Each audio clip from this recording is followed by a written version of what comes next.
আমার বাবার বাড়িতে গেলে আত্মসুখাংশী তারি ভিতরে ঘুমাইয়া, এ যুবক এত মাতুব করে দেখাও, মাস্তানি দেখাও, একটা মাসার সাথেও পারো না। একটা মাসা ঠাকাবার জন্য আমার বাবার বাড়ি থেকে মশারি হয় না, সেই মশারি তলে ঘুমাইয়া ঘুমাইয়া তুমি মাস্তানি দেখাও। ও যুবক, আমি তোমার পায়ে তেল মাখবো না। উভয়ের ভিতরে শয়তান একটু মন্ত্রণা দিতে থাকে, আর যুবকের ভিতরে ধীরে ধীরে রাগ বাড়তে থাকে বাড়তে থাকে। কেন? স্ত্রীকে ছাড়া আসলে থাকতে পারে না। কিন্তু একজন যদি মিশে যায় তাহলে কি আবার ছোট হইয়া যাবে। এই জন্য পুরুষের ভিতরে আক্রমণ ধীরে ধীরে শয়তানে এমন কুমন্ত্রণা দিতে থাকে, রাগ ধীরে ধীরে বাড়তে থাকে বাড়তে থাকে। এক প্রকারের রাগ এমন ভাবে বাড়িয়া যায়, ওই শয়তানের যুবকের ভিতরে এমন রাগ বাড়াইয়া যায়, ওই যুবক রাগ হইতেই তার সামলাতে না পাইরা এবার তালাক শুরু করে দেয়। তাই তবে তালাক, এই তোর মারে তালাক, এই তোর বুঝিরে তালাক, এই তোর খালারে তালাক, এক জায়গায় 14 গোষ্ঠী তালাক দিয়ে ছাড়ে। আপনারা বিশ্বাস করুন, আমরা যদি শুধু কথা বলি, আমার নিজের হাতে নিজের কাছের লোক রাগ হইয়ে 100 তালাক দেবে, 6 বার তালাক দেবে, 6 বার। তালাক কি 6 বার দেওয়া লাগে? বলেন, ও রাগ সামলাতে পারে না। তুই এত তালাক দিছিস কেন? রাগ মনে সামলাইতে পারছিস ভাইজান। তালাক তো একটারে যদি দেয়, স্ত্রী তালাক যারা মারে তালাক দেওয়া লাগে না, তার বন্ধে তালাক দেওয়া লাগে না। রাগ সামলাতে না পারে তালাক তো 14 গোষ্ঠী সহ দিয়ে দিছে। এবারকার একটা বাচ্চা আছে, শিশু বাচ্চা, আল্লাহ তাআলা শিশু বাচ্চা দিচ্ছে। এবার বিবি চিন্তা করতে দাঁড়াও, আগামীকাল তোমার তেল মাইরা দিয়ে ছাড়বো। রাত কোনো অবস্থায় যাইতে পারে না কিন্তু রাত যখন শেষ সকালবেলা যদি হইয়া যায়, বিবি যদি সব মানুষের কাছে বইয়া যায়, তাহলে আমার মাস্তানি সব চইলা যাবে। এবার শেষ রাতেই বিবির পাও দিতে ধরাই ধরে বলে, এ বিবি শোনো, ওই ইবলিস গুলা বুঝাইতে থাকে, শোন, তোদের একটা ছোট শিশু বাচ্চা আছে, ওই বাচ্চাটা এতিম হয়ে যাবে, ওই বাচ্চাটা মা হারা হয়ে যাবে, ওই বাচ্চাটা কার কাছে যাইয়ে দাঁড়াবে? আরে রাত্রিবেলা রাগের বসে বসে তালাক দিত, রাগ হইয়া তালাক দেবে, তালাক হয় না। ফতোয়া দিয়ে দেবে বলেন। এই ফতোয়াটা কার জানেন? এই ফতোয়াটা শয়তানই দিয়েছে। ইবলিস বুঝাইতে থাকে, আরে রাগ হইয়া তালাক দিলে তালাক হয় না।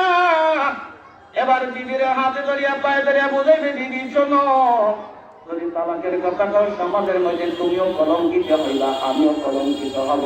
দেখো, রাতের অন্ধকারে রাতে যা কিছু তুমি আর আমি বলছি কেউ জানাইও না, কারণ ওই বাচ্চাটা কি হবে অবস্থা আপনার কাউকে কেউ বলবে না। ভাইজান, ও ভাইজান, এমন অবস্থায় যদি ওই তারে বিবি মনে করিয়া সারা জীবনে একটা বাচ্চার পরে যদি আরো 10টা বাচ্চাও হয়, একটা বাচ্চা বলেন মুসলমান বা মানুষ হবে না, শিওরের বাচ্চা হবে না, না হারামজাদা হবে বলেন? আপনারা বলেন কি হবে? বলেন, ও তো হারামজাদা হবে।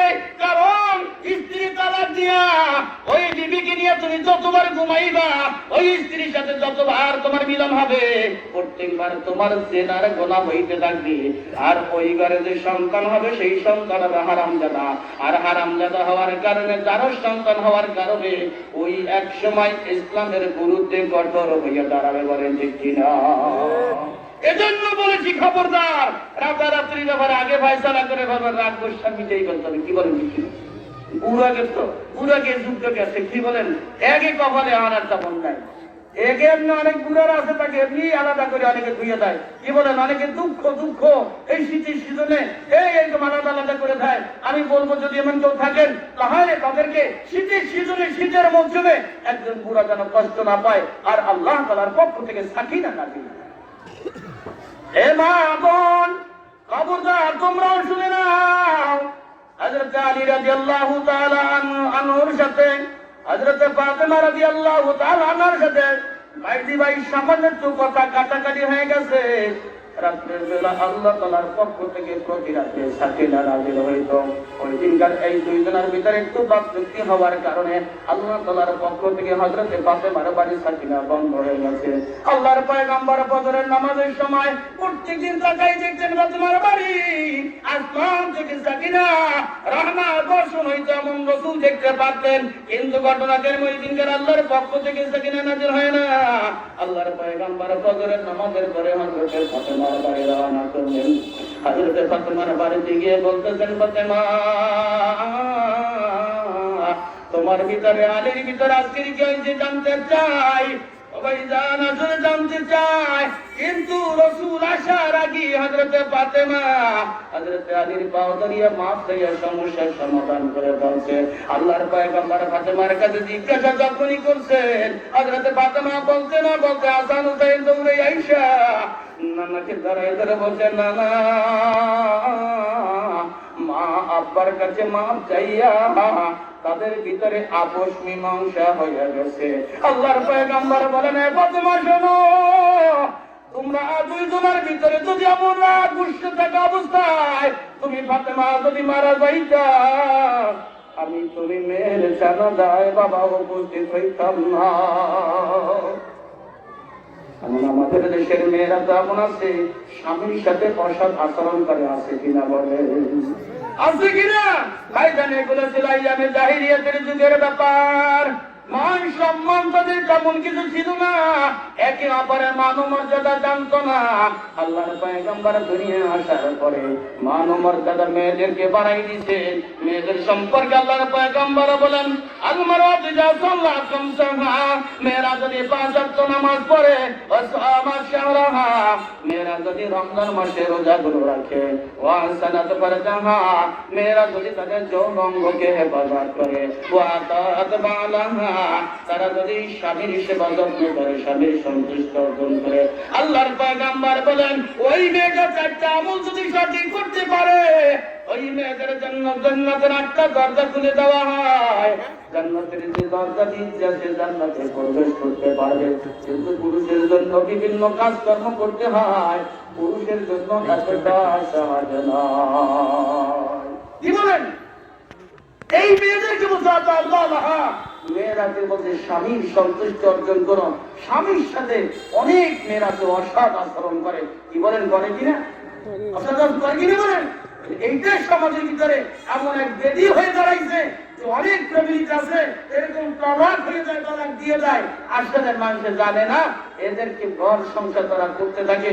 কিন্তু অনেক শিক্ষিত ফ্যামিলি, অনেক ভদ্র ফ্যামিলি, অনেকটা ঘটনা হয়ে গেলে সাধারণ মানুষগুলো জানে না। এর তালাক তোলাকের ঘটনা বেশি জানে যদি সাধারণ গরিব অসহায় যদি কেউ যদি একটু ঘটনা ঘটায়, তাই সেগুলো সরাই খুব কায়দা মতো। কি বল, ঠিক কিনা? গরিবের কোনো মেয়েরা যদি এর সাথে যদি কোনো মতে যদি কায়দা করতে করে বিয়ে বসে কয়েকদিন থেকে বাইরেই গেছে, কি কয় বলেন, বাইরেই গেছে আরেকজনের সাথে। আর যদি কোনো ভালো শিক্ষিত মানুষ গ্রামের ভিতরে এবার ধনী মানুষ যদি হয়, তাহলে যে এরা লাভ ম্যারেজ করছে। এমন একটা কথা বলে সাধারণ মানুষ যেন বোঝে না, এমন একটা কইয়া ওই একটা কায়দা করে যদি আমার একটা কইয়া খারাই যায়। যেমনই করেন না কেন, কোনায় কবিরা নিয়া মরলে আর কবরে কিন্তু শান্তি হবে।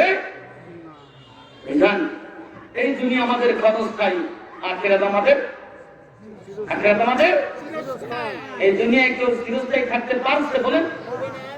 ভাইজান, আল্লাহ তাআলা কোরআনের ভিতরে একটা নয়, দুইটা নয়, 114টা সূরা নাযিল করে 6666টা আয়াত সম্পর্কে আমরা সবাই জানি। 6666 আয়াত আমরা বলা বলি করি। ভাইজান, কোরআনের 6666 আয়াত আমরা আসলে কেউ মানতেছি না। আপনি আমি মানতেছি একটা আয়াত, আপনি আমি না মানি এই পারতেছি না।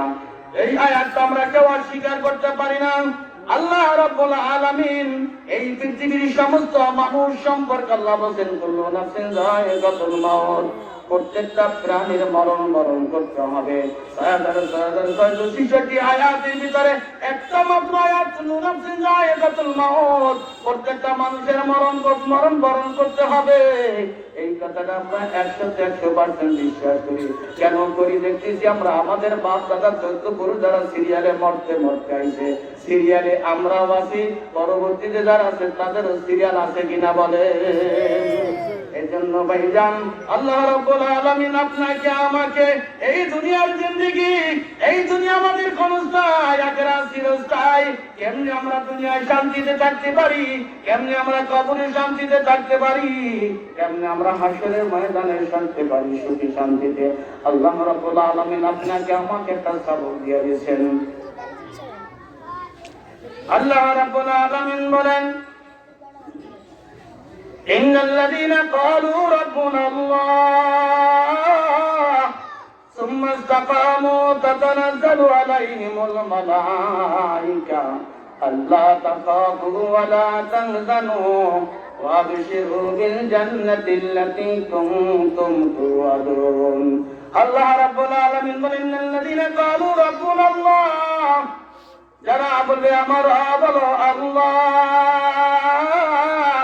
আমার প্রতিপালক হলো আল্লাহ, আমার রিজিকদাতা হলো আল্লাহ। আমাদের সৃষ্টিকর্তা কে বলেন? কে আমাদের সৃষ্টিকর্তা? চিল্লায় বলেন, কে আমাদের সৃষ্টিকর্তা?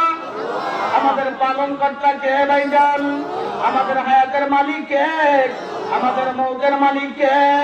আল্লাহ রাব্বুল আলামিন কেন বলেন ইন্নাল্লাযীনা ক্বালু রাব্বুনাল্লাহ সুম্মা ইসতাকামু, আল্লাহ রাব্বুল আলামিন বলেন সুম্মা ইসতাকামু, আমি আল্লাহকে তোমরা রব বলে স্বীকার করবা। যারা আমি আল্লাহকে বলবো আমার রব আল্লাহ, সুম্মা ইসতাকামু, অতঃপর তোমরা যদি এর উপরে অবিচল থাকো, তোমরা যদি এর উপরে মজবুত থাকতে পারো, তোমরা যদি এর উপরে অটল থাকতে পারো, আল্লাহ তাআলা বলেন তাতানাজ্জালু আলাইহিমুল মালায়েকা, আমি আল্লাহ তাআলা আমার রহমতের ফেরেশতা পাঠাই তোমাদের সাহায্য করবো। ভাইজান এই কথাটা বলার পিছনে অবশ্যই একটা কারণ আছে। আপনি আমি এই দুনিয়ায় আসার পূর্বে মায়ের উদরে ছিলাম না? এমনি বড় হয়েছি, এমনি আসছি। ভাইজান মায়ের উদরে যতদিন ছিলাম, মায়ের উদরে থাকা অবস্থায় আপনাকে আমাকে খাবারের রুজির ব্যবস্থা কে করছে বলেন? কে করছে বলেন? আল্লাহ তাআলা। মায়ের উদরে থাকা অবস্থা আল্লাহ তাআলা আমার খাবারের ব্যবস্থা করছেন। এই দুনিয়ায় যখন আপনি আমি ভূমিষ্ঠ হয়েছি, এই দুনিয়া আসার সঙ্গে সঙ্গে আপনার আমার মায়ের ভিতরে, আপনার আমার মায়ের দুধের ভিতরে আল্লাহ এমন দুধের ব্যবস্থা করে দিচ্ছেন, এই দুধগুলো আল্লাহ তাআলা এমন গরম বানিয়ে দেয় নাই, আপনার আমার কচি মুখগুলো পুড়িয়ে সরকার হয়ে যাবে। আল্লাহ তাআলা এমন ঠান্ডা করিয়ে দেয় নাই, যেই ঠান্ডা দুধগুলো খাইলে বাচ্চার সমস্যা হতে পারে। আল্লাহ তাআলা এমন এমন এমন উপযুক্ত দুধ, না বেশি গরম না বেশি ঠান্ডা, এমন মায়ের স্তনের ভিতরে বাচ্চা ডেলিভারি হওয়ার সঙ্গে সঙ্গে আল্লাহ তাআলা বানিয়ে দিল। অথচ কিন্তু 2 দিন আগেও এই মায়ের স্তন থেকে দুধ বার করিয়া তার কোনো ভাগ্নিকে খাওয়ানো সম্ভব হয় না। 19 বারের সাথে সাথে খাওয়াইয়া ওই আল্লাহ তাআলা বলেন, বান্দা আমি আল্লাহ তাআলা মায়ের উদরে থাকতে খাওয়াইলাম, আমি আল্লাহ তাআলা দুনিয়া আসার পরে 2 বছর মেয়ে হলে 2.5 বছর পর্যন্ত তোর মায়ের দুধ খাওয়াইয়া তোকে পারলাম। আর এর পরবর্তীতে তুই 10 বছর 12 বছর পর্যন্ত তোর শৈশব কাল কাটে, যতদিন পর্যন্ত তোর শিশুকাল কাটে, তত সময় পর্যন্ত তোর যৌবন কাল আসে না, তত সময় পর্যন্ত আমি আল্লাহ তোকে নামাজের নির্দেশনা দেই না, যত সময় পর্যন্ত তুই বালেগা না হরে বান্দা বান্দি, তত সময় পর্যন্ত আমি আল্লাহ তোদেরকে রমজানের রোজা ফরজ করি নাই, তত সময় পর্যন্ত তোরা বালেগা না হও, তত সময় পর্যন্ত আমি তোদের উপরে পর্দার হুকুমত করি নাই। বলে যখনই তোদেরকে এই এত বছর পর্যন্ত বালিগা হওয়ার আগ পর্যন্ত আমি আল্লাহ তোদেরকে লালন পালন করলাম, খাওয়াইলাম, পড়াইলাম, আর যখন তুই বালেগা আমি আল্লাহ তাআলা তোকে হুকুম দিলাম আকিমুস সালাত, তোমরা নামাজ প্রতিষ্ঠিত করো, নামাজ কায়েম করো, নামাজ পড়ো, অথচ বান্দা তুমি নামাজ পড়ো না। আল্লাহ তাআলা বলেন, ইন্নাল্লাযীনা ক্বালু রাব্বুনাল্লাহ, তোমরা যারা বলো আমার রব বলো আল্লাহ, মাস্তাকামু, এর উপরে মজবুত থাকো। তার অর্থ ভাইজান এমন, ফজরের সময় যখন আযান হয়ে যায়, আল্লাহ তাআলা ফজরের সময় আযান দেওয়া, মুয়াজ্জিনকে আযান দেওয়া, বান্দার দিকে তাকাইয়া ডাকে, বান্দা আয় আয় ফজরের নামাজ পড়। তাকে বান্দা করে ফজরের সময় ডাকলাম, তুই আইলি না। আবার জোহরের সময় যখন আযান হয়ে যায়, আল্লাহ তাআলা বান্দা বান্দিকে ডাকে, বান্দা বান্দি আয় আয় আয় আয়। আবার তোরে জোহরে ডাকলাম, তুই জোহরের সময় আসিস না। আমি আল্লাহ তাআলা একটা মুহূর্ত তোর থেকে আমার দৃষ্টিকে আমি অন্যদিকে ঘুরাই না। 24টা ঘন্টা আমি আল্লাহ তাআলা তোর দিকে তাকাইয়া থাকি। লা হুসিনাত ওয়ালা নাওম। ও বান্দা, আমি তোর দিকে এমন ভাবে তাকাইয়া থাকি, আমি আল্লাহ তাআলা একটা সেকেন্ডের জন্য, একটা মুহূর্তের জন্য ঘুমাই না। আমি আল্লাহ তাআলা একটা মুহূর্তের জন্য চিন্তিও দেই না। কারণ তুই যদি আমি আল্লাহকে রব্বুল আল্লাহ বলে ডাক দাও, আমি আল্লাহ ছাড়া আর তোর কোনো মাবুদ নাই। এজন্যই আল্লাহ তাআলা বলেন রব্বুল আল্লাহ, আমি আল্লাহ তাআলা তোকে মায়ের উদরে থাকতে খাওয়াইলাম, ও তোর শিশু বাচ্চা অবস্থা তোকে খাওয়াইলাম, তুই যখন বালেগা হইলি তোর উপর আমি হুকুম দিলাম, আমার হুকুমগুলো অমান্য করিয়া এবার তুমি চাকরি বাদা করতেছ, আর তোমার ভরসা হইয়া গেছে তোমাকে চাকরিতে খাওয়ায়। আমি আল্লাহকে তুমি আর তোমার সঙ্গে হিসেবে রাখো না, আমাকে তুমি রব বলে স্বীকার করেছ। বান্দা, আমি আল্লাহ যে রাজ্জাক, রিজিকের জিম্মাদারি আমি আল্লাহ। এখন তোমার চাকরি হয়েছে, তোমাকে চাকরিতে খাওয়ায়। এখন তুমি কৃষি কাজ করো, তোমাকে কৃষিতে তোমাকে খাওয়ায়। এখন তুমি ব্যবসা বাণিজ্য করো, তুমি বলতেছো তোমার ব্যবসা বাণিজ্য খাওয়ায়, অথচ তোমাকে ব্যবসা বাণিজ্য যার নাই তাকেও আল্লাহ খাওয়ায়, যার চাকরি বাদা নাই তাকেও আল্লাহ খাওয়ায়, যার এক কাঠা জমিও নাই তাকেও আল্লাহ খাওয়ায়। নাকি খাওয়ায় বলে আল্লাহ পালে আল্লাহ, আল্লাহ রাব্বুল আলামিন বলে, বান্দা এই দুনিয়া ক্ষণস্থায়ী, আখিরাত চিরস্থায়ী। আমি আল্লাহকে যদি রব বলে তুমি যদি আমাকে রব তুমি বানাইতে পারো, রব যদি স্বীকার করিয়া তুমি যদি তার উপরে মজবুত থাকতে পারো, আমি আল্লাহ তাআলা আমার রহমতের ফেরেশতা তোমার উপরে নাযিল করে দিব। তাতানাজ্জালু আলাইহিমুল মালাইকা, আমি আল্লাহ তাআলা দুনিয়ায় তোমাকে সাহায্য করব, তোমার কাজের ভিতরে সাহায্য করব, তোমার সর্বক্ষেত্রে আমি আল্লাহ ফেরেশতা দিয়ে সাহায্য করব। এ বান্দা আল্লাহ তাকাবু, ও বান্দা তোমার কোনো ভয় নাই, ওয়ালা তানশি করবে না। কি বলেন ঠিক কি না? আবার আল্লাহ তাআলা বলেন তাতানাজ্জালু আলাইহিমুল মালাইকা, এ বান্দা আমি আল্লাহ আমার রহমতের ফেরেশতা পাঠিয়ে দেব। পৃথিবীর এমন কোন শক্তি নাই, আমি আল্লাহ তোমাকে না মারলে মারতে পারবে। আমি আল্লাহ তাআলা যদি তোমাকে যদি বাঁচাই রাখি, পৃথিবীর কোন শক্তি নাই তোমাকে মারতে পারবে। এ বান্দা আমি আল্লাহ আমার রহমতের ফেরেশতা পাঠিয়ে দেব, তোমাকে সর্বপ্রকারে সাহায্য করবে। ভাইজান, এমন একটা তাফসীর হতে পারে, আবার এমন একটা তাফসীর এমন হতে পারে, আপনার আমার এমন একটা জিন্দেগির পাড়ি জোগাবো যেই জিন্দেগি সম্পর্কে আমার আছে না, এই দুনিয়ার জিন্দেগিটা তো শেষ হয়ে যাবে। আপনার আমার কবরের জিন্দেগি সকল আর হবে কিনা বলেন? কবরে যাইতে হবে কিনা ভাইজান? সুন্দরে পৃথিবী ছাড়িতে হইবে, সুন্দরে পৃথিবী ছাড়িতে হইবে, সাদের দেহ মাটিতে খাইবে, শূন্য হবে জিন্দেগানি, তার লাগিয়া এত মায়া এত চোখের পানি। বলেন ভাই, থাকতে হবে কিনা? এই যে একদিন মাটিতে খেয়ে পারবেন, এই যে ওর কোনো দাম অস্তিত্ব কিছুই থাকবে না। যত সুন্দর হও, মোটা হও, তাজা হও, কবরে যাওয়ার পরে এই দেহের কোনো অস্তিত্ব থাকবে না। সন্ধ্যা হলে ডুবিবে বেলা, সন্ধ্যা হলে ডুবিবে বেলা,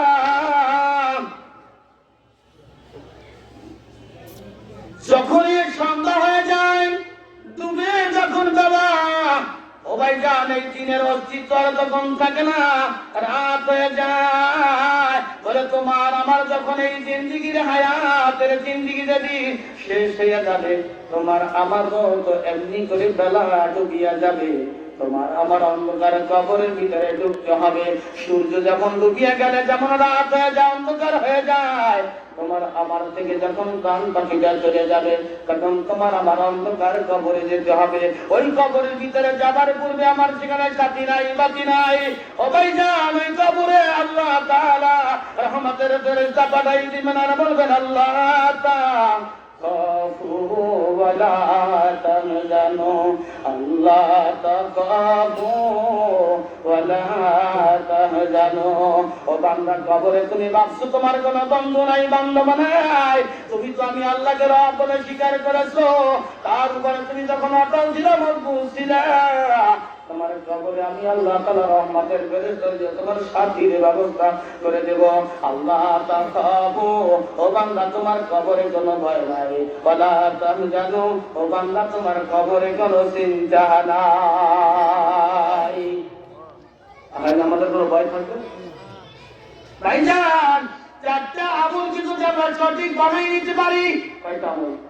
কয়টা আমল বলেন? চারটা আমল যদি আমরা সঠিক বানাই নিতে পারি, যখন আমার কবরে আমি শুয়ে পড়বো, ওই কবরের ভিতরে মুনকার নাকির পর্যন্ত আসার সুযোগ পাবে না। মুনকার নাকিরের সওয়ালের জবাব আল্লাহ দিয়ে দিতে পারবে কিনা বলেন? পারবে কিনা? ভাইজান, আম্মা জান হযরত খাদিজা রাদিয়াল্লাহু তাআলা আনহা একসময় কবরে গিয়ে অনেক গবেষণা করতে করতে, চিন্তা করতে করতে আল্লাহর পয়গম্বর বলতেন, খাদিজা, যদি কোনো মানুষকে কোনো মাইয়াতকে কবরে রাখা হয়, ওই মাইয়াতের কাছে মুনকার নাকির তিনটা প্রশ্ন করবে। ওই তিনটা প্রশ্নের জবাব যদি সঠিক না হয়, মাটি দিয়ে এমন ভাবে চাপ মারবে, এক পাগলের হাড় ভাঙ্গিয়া চড়িয়া অন্য পাগলের ভিতরে ঢুকিয়া যাবে। মুনকার নাকিরের সওয়ালের জবাব যদি সঠিক না হয়ে যায়, ওই কবরের ভিতরে একটা নয়, দুইটা নয়, 99টা বিষাক্ত সাপ পাঠাইয়া দিবে। ওই একটা সাপ যদি দুনিয়ার জমিনে যদি নিঃশ্বাস ছাড়তো, এই দুনিয়ার সমস্ত ফসলাদি গাছপালা পড়িয়া সরকার হইয়া যাইত। সবাই জানে এমনি করে হাজরত আম্মা জান খাদিজার কাছে যখন রাসূল বয়ান করছেন, আল্লাহর পয়গম্বর বাড়িতে নাই, এমনি চিন্তা করতে করতে তো কান্নায় বড় হয়ে গেছে, কাঁদতেছে, অজুরি কাঁদতেছে, কোন অবস্থায় কান্না থামে না। ফাতেমা আল্লাহর পয়গম্বরের কাছে দৌড় দিয়ে গেল, বলে, আব্বা, মা অত্যন্ত কান্দা কান্দতেছে, মা কোনো অবস্থায় কান্দা থামতেছে না। আল্লাহর পয়গম্বর বাড়িতে গিয়ে বলতেছেন, খাদিজা, তুমি এত কান্দতেছে কেন? তোমার কান্দা থামাও। হযরত খাদিজা রাদিয়াল্লাহু তাআলা আনহা বলেন, ওগো আল্লাহর পয়গম্বর, কবরের চিন্তা ভাবনা করতেছিলাম, কবরে নিয়ে একটু গবেষণা করতেছিলাম। আপনি বলেছেন কবরে মুনকার নাকিরের সওয়ালের জবাব না দিতে পারলে কবরের মাটিতে এমন চাপ মারবে, এক পাথরের হাড়গুলো চুরমার হয়ে অন্য পাথরে ঢুকিয়া যাবে। হুজুর, আমি চিন্তা করতেছিলাম, আমি যদি ওই কবরে খাদিজা মুনকার নাকিরের সওয়ালের জবাব দিতে না পারি, আমি খাদিজাকেও তো মাটিতে ছাড়বে না।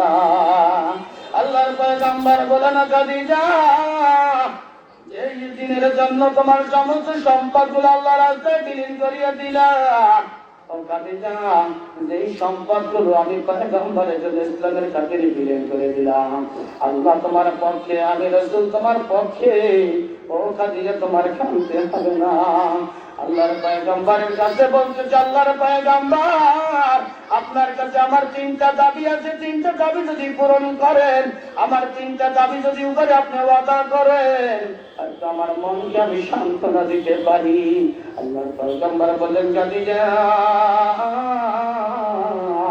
আমার দুর্দশা অবস্থায় তুমি আমার পাশে ছিলাম, আমাকে গুহার ভিতরে খাবার নিয়ে নিয়া পায়ে খোসা পড়াইয়া পড়াইয়া খাবারের ব্যবস্থা করলা, আমার বিপদের সময় তুমি আমার পাশে দাঁড়াইলা। আমার কাছে যদি তিনটা দাবি করো, আমি অবশ্যই তা পালন করার চেষ্টা করবো। বলো। বলে, আল্লাহর পয়গম্বর, আমি খাদিজা যদি মারা যাই,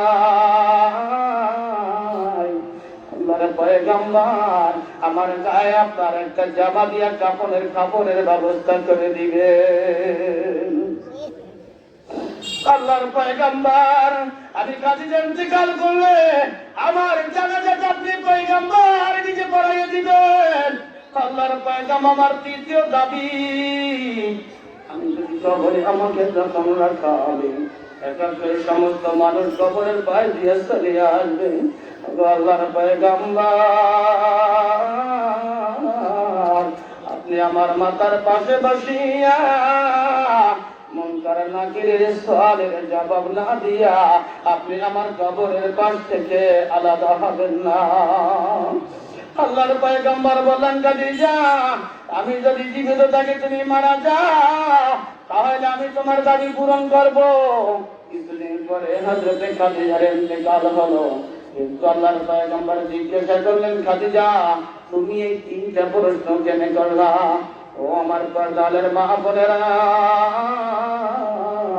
খাদিজার মতো জান্নাতি মহিলা হইয়া খাদিজার মতো রাসূলের স্ত্রী হইয়া যদি কবরে এত চিন্তা করতে পারো না, তোমরা তো নিশ্চিন্তায় বসে আছো, তোমরা কি ওই কবরে যাইবা না? আল্লাহর পয়গম্বর জিজ্ঞাসা করলে যে তুমি কেন আমার গায়ের জামা দিয়ে কাপড়ের ব্যবস্থার কথা বললাম? খাদিজা বলতেছেন আল্লাহর পয়গম্বর আপনার গায়ের যদি একটা জামা আমি খাদিজার গায়ে পেঁচানো থাকে তাহলে কোন অবস্থায় কবরের মাটি আপনার জামার সাথে বেয়াদবি করতে পারবে না। এজন্য আপনার একটা গায়ের জামা আমাকে পরাইয়া দিবেন। ভাইজান আল্লাহর পয়গম্বরের জামা হযরতে খাদিজার গায়ে থাকলে যদি কবরের মাটিতে চাপ দিবে না এমন যদি বিশ্বাস যদি তাদের হয়, যেই মানুষের ভিতরে আল্লাহর পয়গম্বরের সুন্নাত ঠিক করা থাকবে, যেই মানুষের ভিতরে সুন্নতের দাড়ি থাকবে, যেই মানুষের ভিতরে মাথায় টুপি ব্যবহার করা থাকবে, যেই মানুষের ভিতরে রাসূলের সুন্নতের মহব্বতে চুল কাটবে, যেই পয়গম্বরের মহব্বতে মোজগুলো ঠিক হইয়া কাটবে, যেই পয়গম্বরের মহব্বতে দাড়িগুলো রাখবে, যেই নবীর মহব্বতে সুন্নতি জামা ব্যবহার করবে, আল্লাহ রাব্বুল আলামিন ওই সুন্নতি লেবাস থাকার কারণে, ওই সুন্নতের পাবন্দি করার কারণে, ওই আমলগুলো নবী পয়গম্বর মুহাম্মদ রাসূলুল্লাহ সাল্লাল্লাহু আলাইহি সাল্লামের ভিতরে থাকার কারণে, ওই সিফাতগুলো যদি কোনো উম্মতের কোনো বান্দার মধ্যে থাকে, আল্লাহ রাব্বুল আলামিন নবীর খাতিরে, নবীর সুন্নতের খাতিরে ওই বান্দা সকল জায়গায় নাজাতের ব্যবস্থা হয়ে যাবে। হযরতে খাদিজা বললেন আল্লাহর পয়গম্বর জানাজাটা আপনি পড়াই দিবেন। জানাজা হলো নাজাতের জন্য দোয়া করা। জানাজার নামাজ মানে কি বলেন? নাজাতের জন্য। এদের রুকুরাই সিজদা নাই, তাহলে এটাকে জানাজার নামাজ বলে, তার মানে হলো নাজাতের জন্য নামাজ পড়া, দোয়া করা। আল্লাহর পয়গম্বর আপনি পয়গম্বর, আপনি যদি আমার নাজাতের জন্য জানাজা পড়াই দেন অবশ্যই আল্লাহ আমাকে নাজাতের ব্যবস্থা করে দিবেন।